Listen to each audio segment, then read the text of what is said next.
हूँ। मेरे साथ पार्टी के संविधान के निर्माताओं में से जो अहम भूमिका निभाने वाले पार्टी के हमारे सेक्रेटरी जनरल जनाब अब्दुल मालिक साहब मौजूद हैं, ए.के. वाजपेयी साहब मौजूद हैं, जिन्होंने लीगली इस संविधान को ड्राफ्ट करने में एक अहम भूमिका निभाई है। तो संविधान के अनुसार जो ये दावे किए जा रहे हैं, जिस तरीके से कहा जा रहा है कि नहीं, उनको हमने राष्ट्रीय अध्यक्ष के पद से हम लोगों ने उनको हटा दिया, या फिर पार्लियामेंट में संसदीय दल का नेता बना। भाई अगर आप मुझे कहते तो मैं खुशी खुशी में आपको बनाता संसदीय दल का नेता, मुझे कोई इसमें दिक्कत नहीं है की भूमिका बढ़ चढ़कर निभाएं। मैं चाहता हूं कि सदन में ज्यादा से ज्यादा हर एक विषय पर पापा ने जिस तरीके से विश्वास करके, जिस तरीके से संसदीय बोर्ड ने मुझ पर विश्वास रख के मुझे संसदीय दल का नेता बनाया था, मुझे खुशी है कि हर उस मुद्दे पर धारा 370 की बात हो, ट्रिपल तलाक की बात हो, जितने भी राम मंदिर की बात हो, जितने भी ऐसे मुद्दे हैं, निरंतर मजबूती से मैं सदन में अपनी बातों को मैं रखता रहा। मैं चाहूंगा कि भविष्य में भी ये रहे। बहरहाल पर जिस तरीके से उनको लीडर संविधान इस बात की इजाजत से राष्ट्रीय अध्यक्ष या संसदीय बोर्ड के पास है, वहां पर मौजूदा जो सिटिंग मेंबर ऑफ पार्लियामेंट है वो आपस में इस बात का निर्णय नहीं ले सकते। ये पार्टी का संविधान कहता है। बहरहाल इसमें बहुत ज्यादा डिटेल में नहीं जाते हुए, क्योंकि संभवतः आने वाले दिनों में शायद एक लंबी कानूनी लड़ाई भी हम लोग को लड़नी पड़े, वहां पर हम लोग इस बात को मजबूती से हम लोग रखेंगे। पर आज आप लोग की जानकारी में सिर्फ मैं इन बातों को देना चाह रहा हूँ कि जिस तरीके से पोर्ट्रे किया जा रहा है, मैं सामने इसलिए नहीं आ रहा था या अपनी बातों को, क्योंकि आज हम लोग दिन भर एक लंबे समय तक हम लोगों ने लीगल ओपिनियंस क्या क्या इसमें कॉन्स्टिट्यूशन के आधार पर क्या क्या चीजें हैं, सुबह से लंबे समय से हम लोग की बैठकें चल रही थी, तमाम इन जानकारियों को हम लोग एक दूसरे के साथ हम लोग साझा कर रहे थे। और ईमानदारी की बात है, मैं बहुत ज्यादा मैं चाहता नहीं था कि ये मसला इस तरीके से बढ़े। जैसा मैंने कहा कि मेरा हमेशा प्रयास रहा कि अगर परिवार की बात है, और पार्टी भी मेरा परिवार है, अगर इसको हम लोग बंद कमरे में अगर आपस में बैठकर अगर हम लोग इसको सुलझा पाते, जब मेरे पास कोई और विकल्प बचा नहीं, तो इसीलिए आप सबके समक्ष आकर मुझे इन बातों को रखना मेरे लिए जरूरी था। क्योंकि बार बार मैं देख रहा था, कुछ चैनल्स पे चल रहा था कि इनको राष्ट्रीय अध्यक्ष के पद से हटाया जा चुका है। लोक जनशक्ति पार्टी का संविधान कहता है कि राष्ट्रीय अध्यक्ष का पद सिर्फ दो परिस्थितियों में खाली हो सकता है, या तो राष्ट्रीय अध्यक्ष का निधन हो, या स्वतः अपनी मर्जी से राष्ट्रीय अध्यक्ष किसी भी परिस्थिति में जब वो रिजाइन करते हैं तो उसकी जगह दूसरे अध्यक्ष की नियुक्ति की जा सकती है। बट ये तमाम बातें, जैसा मैंने कहा, लीगल अधिकारियों ने जिस मजबूती से पार्टी के पक्ष में अपनी बातों को रखा, पार्टी को आगे लेकर जाने के लिए रखा, पार्टी को मजबूती प्रदान करने के लिए रखा, उस दिशा में मैं अपने पार्टी के तमाम साथियों के साथ, तमाम पदाधिकारियों के साथ, नेशनल बॉडी के हों, स्टेट बॉडी के हों, स्टेट प्रेसिडेंट्स हो, विभिन्न प्रकोष्ठों के अध्यक्ष हों, हमारी जिला समिति के पदाधिकारी हों, जिला अध्यक्ष हों, उन सब की सहमति और मजबूती के साथ आने वाले समय में लोक जनशक्ति पार्टी मजबूती से इस लड़ाई को लड़ने के लिए तैयार है। पार्टी पापा ने पूरे विश्वास, भरोसे और मेहनत के साथ उन्होंने बनाई। विश्वास इस बात का कि इस पार्टी के माध्यम से जिस तरीके से वो गरीबों की, पिछड़ों की लड़ाई लड़ना चाहते हैं, समाज में कई ऐसे तत्व हैं जो निरंतर आपको बांटने का काम करते हैं, और ये पहली बार नहीं हो रहा। इतिहास गवाह है, कई बार ऐसा प्रयास किया गया है। और इसमें मैं बोलूंगा, बांटने की जब मैं बात कर रहा हूँ तो मैं जनता दल यूनाइटेड के ही लोगों की मैं खासतौर पर बात कर रहा हूँ। दलित महादलित करने का भी काम उन्हीं लोगों ने किया, और निरंतर ये देखा गया, ये प्रयास किया जाता है उनके द्वारा। जब भी कोई एक दलित आगे बढ़ना चाहता है तो उसी में ही ये लोग विभाजन करने का काम करते हैं कि भाई इनको आपस में ही फूट डाल दो, आपस में बांट दो, ताकि ये लोग आगे ही ना बढ़ पाए। दलित महादलित कहा कि मैं रामविलास पासवान का बेटा हूँ, मैं एक शेर का बेटा हूँ, ना मैं उस वक्त अकेले चुनाव लड़ने से डरा जब मेरे पिता के निधन को कुछ समय नहीं बीता था। उस वक्त अगर मैं डंके की चोट पर अपने मुद्दों पर, अपने अधिकारों के लिए जाकर उस वक्त अगर मैं लड़ाई लड़ सकता हूँ, तो आज की तारीख में तो मेरी पार्टी, मेरे साथियों का पूरा समर्थन मेरे साथ है, मेरी तमाम पदाधिकारियों का समर्थन मेरे साथ है। और सबसे बड़ी बात, बिहार की जनता जिस तरीके से सोशल मीडिया के माध्यम से हो या व्यक्तिगत संपर्क साधने के माध्यम से हो, जिस तरीके से उनका प्यार और उनका समर्थन मुझे मिल रहा है, ये विश्वास मुझे को बनाया था, उसी सोच के साथ लोक जनशक्ति पार्टी आने वाले दिनों में मजबूती से आगे बढ़ेगी। आप लोग जब कोई सवाल, चिराग जी, मेरा सवाल पशुपति पारस अभी भी आपको ये कह रहे हैं सर कि आपके पास कोई अधिकार नहीं है, वो कल पटना में कार्यकारिणी की बैठक करने जा रहे हैं, अध्यक्ष को चुन लिया जाएगा। जैसा मैंने कहा कि अधिकारों की आपने बात की, अधिकार मुझे लोक जनशक्ति पार्टी का संविधान ही देता है। संविधान की जानकारी के आधार पढ़ेंगे, जानकारी लेंगे। देखिए, कोई भी संगठन हो वो संविधान के अनुरूप ही चलता है। आप की व्यक्तिगत सोच, व्यक्तिगत भावना कुछ और हो सकती है, बट जो संविधान में लिखा है आप उसी के को फॉलो करते हुए, उसी को मानते हुए ही आप निर्णय ले सकते हैं। तो जो वो इस बात को कह रहे हैं कि मैं पार्टी का राष्ट्रीय अध्यक्ष नहीं हूं, मैंने कहा, मैंने तो आपको हवाला भी दिया, और अगर मेरी याददाश्त सही है तो लोक जनशक्ति पार्टी का आर्टिकल 19 का सब क्लॉज 5 मुझे इस बात का अधिकार है। चिराग आपके चिराग पांचों बागी सांसदों के द्वारा आरोप लगाए जा रहे हैं कि आप एक तरफा निर्णय ले रहे थे। आप एक तरफा निर्णय ले रहे थे विधानसभा चुनाव के वक्त। पांचों बागी सांसदों का ये आरोप है कि आप लोकतंत्र खत्म कर दिए थे पार्टी में। किस चीज का आरोप है? एक तरफा निर्णय ले रहे थे बिहार विधानसभा चुनाव में एनडीए से बाहर आने का फैसला बिहार आपका। विधानसभा चुनाव में जितने भी निर्णय लिए गए आप सब मौजूद थे। जी। निरंतर बिहार पार्लियामेंट्री बोर्ड के नेताओं से राय मशवरा करके, उनसे बातचीत कर और अगर उस वक्त अगर उनके अनुसार निर्णय नहीं लिए गए तो ये प्रश्न उस वक्त उठने चाहिए थे, ताकि चुनाव समाप्त होने के 6 महीने के बाद उस वक्त ये सवाल आने चाहिए थे। उस वक्त जो आपकी सहमति थी, उस वक्त आपको लगा कि शायद यही सही है, या जिस तरीके से पार्टी के तमाम पदाधिकारियों का, तमाम पार्टी के कैडर का जिस तरीके से उस वक्त उस निर्णय में उनका समर्थन था, तो अगर किसी को आपत्ति थी तो उस वक्त उनको आपत्ति रखनी चाहिए। कहा कि पिताजी का आपका निधन हो गया था इसलिए कोई कुछ नहीं बोल रहे थे। बैठक बुलाई गई है, आपको क्या लगता है कि वो वैध है? और उस कार्यकारिणी की बैठक में क्या आपके भी समर्थक है या सिर्फ उन्हीं के समर्थक है? देखिए, जैसा मैंने कहा कि सुबह से हम लोग इसको लेके हम लोग चर्चा कर ही रहे हैं, और इसमें क्या बेस्ट लीगल वे आउट होगा, क्या हम लोग को अगला कदम उठाना चाहिए, उसको लेकर हम सबकी चर्चा चल रही है। सही समय पर आने उसके नतीजे मानेंगे, जो भी फैसला होगा वहाँ पे उसको मानेंगे आप?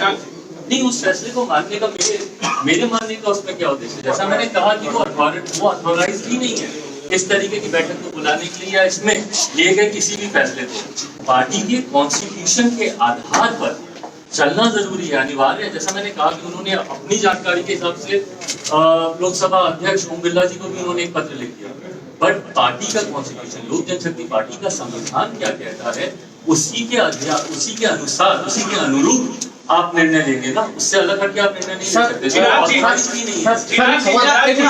आपने जो है ये नहीं करता है कि आपको थोड़ा समय ज्यादा लग गया सामने आने में, वो भाई थोड़ी सी उसके लिए मैं क्षमा चाहूंगा, मेरी शारीरिक परिस्थिति के लिए मैं चाहूंगा कि आप उसमें थोड़ा सा मेरा साथ दें। मैं अभी भी बहुत ज्यादा बोल पाऊं, आपको भी शायद कहीं ना कहीं एहसास होगा, नहीं तो मैं अभी एक बार शुरू करता हूँ तो थोड़ा ज्यादा बोल जाता हूँ, पर अभी भी उतनी हिम्मत नहीं आ पा रही है। चिराग जी, मेरा सवाल एक सवाल है। आपने पूरी जो कहा कि जेडीयू तोड़फोड़ कर रहा है, इस बार देखा जा रहा है कि बीजेपी का भी शायद एक किसी तरह से छोटा हाथ है। आपको क्या लगता है कि मतलब जिस पार्टी को आपने पूरा अगर देखा जाए तो नीतीश कुमार के खिलाफ बड़े खड़े किए, वही आपको धोखा दे रहा है, और एक पार्टी जो वंशवाद के खिलाफ है, क्या उस पर विश्वास करना आपकी गलती था? जब सबसे ज्यादा मैं बाकियों का तो मुझे नहीं पता, बट हाँ, जनता दल यूनाइटेड का मैं जरूर बोलूंगा, उनका हाथ जरूर है। और सबसे बड़ी बात, पहले तो ये मेरा इंटरनल मैटर है, ये मेरी पार्टी का मैटर है। जब आपको अपने ही धोखा दे दे तो फिर आप बाहर वालों पे आप क्या उंगली उठाएं? तो पहले मुझे इंटरनली इन चीजों को समझना जरूरी है, किसका हाथ है, बाहर से कौन कर रहा है, नहीं कर रहा है, ये बात की बात है। बट हाँ, इतना जरूर मैं बोलूंगा कि जनता दल यूनाइटेड के नेताओं ने जिस तरीके से भूमिका निभाई, और जैसा मैंने पहले भी कहा, एक परंपरा रही है, बांटो और शासन करो, डिवाइड करते हैं, दलित करने का प्रयास किया, आज भी पार्टी में निरंतर, और इतनी लंबे समय से कई बार मैंने कई विभिन्न चैनलों पे पहले भी मैंने देखा कि इस तरीके की बातें आती है कि भाई पार्टी में टूट हो रही है, ये हो रहा, वो हो रहा, तो ये प्रयास एक लंबे समय से चलता रहा।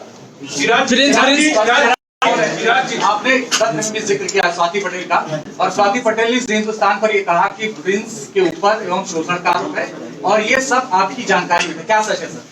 देखिए, मेरी जानकारी में ये विषय पहली बार, अगर मेरी याददाश्त सही है, शायद 8 जनवरी के आसपास ये विषय मेरे संज्ञान में आया, उन्हीं के द्वारा एक लिखा हुआ पत्र मुझे दिया गया था, और उसमें उन्होंने कुछ बातों का उन्होंने जिक्र किया जो उनके साथ कुछ घटना घटी।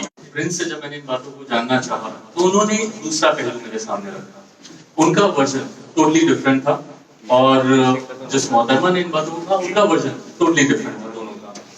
उसके बाद मैंने प्रयास किया कि अगर दोनों आमने सामने बैठते हैं तो आमने सामने बैठकर अगर कोई कंफ्यूजन है उसको सॉर्ट आउट किया जा सकता है। पर सामने बैठाने के बाद मुझे इस बात का एहसास हुआ कि वो जो बातें कह रही हैं और ये जो बातें कह रहे हैं, दोनों में जमीन आसमान का फर्क है, और दोनों के अपने अपने अपने मजबूत पक्ष हैं। मैं इन्वेस्टिगेटिंग अथॉरिटी नहीं हूँ। उसके बाद मैंने दोनों को इसी बात का सुझाव दिया। मैंने कहा कि आप लोग पुलिस के पास जाएं, एफआईआर आप लोग दर्ज कराएं, और जो सही है, इन्वेस्टिगेशन का मैटर है, इन्वेस्टिगेट होगा। प्रिंस संभवतः शायद वो पुलिस के पास गए, उन्होंने अपनी एफआईआर दर्ज की, और उसके बाद मेरी कभी दोबारा मुलाकात नहीं हुई, तो मुझे उनका पक्ष नहीं पता कि उसके बाद उन्होंने क्या। लड़की का आरोप है एक शिकायत आई, वो शिकायत मेरी पार्टी के एक सांसद के बारे में थी। मैंने पार्टी के डिसिप्लिनरी कमेटी को भी इस बात की मैंने जानकारी दी, पर हाँ समझ में आया कि ये मैटर लीगल विषय से जुड़ा हुआ है। इसमें पुलिस ही इन्वेस्टिगेट करके इसको सॉल्व कर सकती है। इसमें मेरी स्वाति पटेल को आप इंसाफ दिलाएंगे? कोशिश की थी। स्वाति ने आरोप लगाया कि मुंह मत खोलना। बिल्कुल चिराग जाने की मैंने बात की, तो मैं ऐसा क्यों कहूँ? चिराग ने बड़ा आरोप लगाया है। प्रिंस को भी मैंने बोला। चिराग, आपने चुनावों के दौरान खुद को हनुमान कहा था और देश के एक बड़े नेता को राम कहा था। इस वक्त जब हनुमान मुसीबत में है, तो क्या आप राम से मदद मांगे या किसी तरह की मदद की पेशकश की गई है? आपको लगता है कि मदद चाहिए? हनुमान को अगर मदद मांगनी पड़े राम तो फिर हनुमान खाएंगे और राम खाएंगे। प्लानिंग पहले से थी, और ये सबके नॉलेज में है, पत्रकारों के भी नॉलेज में है कि बिहार विधानसभा चुनाव के बाद नीतीश कुमार ने ये मन बना लिया था कि क्या करना है। आपके भी नॉलेज में था, और पशुपति पारस ने जो स्टेप लिया वो बकायदा आपने 4 पन्नों के लेटर में बता दिया है। आपको नहीं लगता कि परिवार आगे आपको वक्त रहते एक्शन लेना चाहिए था पशुपति पारस पर, या आपके पार्टी के विरोध में आवाज उठा रहे हैं? देखिए, जैसा मैंने कहा, मेरे संस्कारों में नहीं है। पापा से मैंने और सबको साथ लेकर चलने की सोच मैंने उनसे सीखी है, तभी अंतिम तक मैंने प्रयास किया।